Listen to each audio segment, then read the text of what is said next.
isla dhageysta rag iyo dumar ajaanib kala ahna inay mataqaanaa meel ku wada kulmaan oo isla ciyaaraan oo isla qoob ciyaaraan walaalayaal arrin banaan maahan waana xaaraan weeye dambigaasna waxaa lagu mutaystaa naar ayaa lagu mutaystaa haddaba waxaan leeyahay labada qof ee isguursanaysa ilaahay subxaana wa tacaala ka cabsada ilaahay raali geliya hal habeen ilaahay caradiisa ku kasbanina waxaa laga yaabaa walaalayaal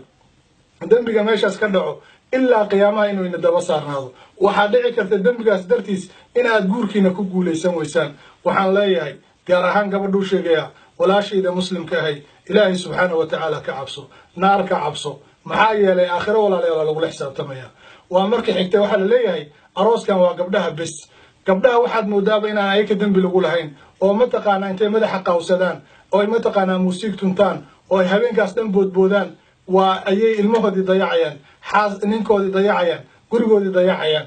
subaxina waxay imaanayaan ayagoo meel kasta jajaban oo burbursan markaasa waxaa laga yaabaa inay salaadihii ka seexdaan inay mataqaanaa waajibaadkoodii ka seexdaan waxaa dhici karta in ninkooda ama qofka qaba ama hooyadooda ama waalidkiisa raalli ka ahayn waxaa leeyahay walaalayaal waxaas oo dhan khalad ayay yihiin ilaahay subxaana wa tacaalana ha looga cabsado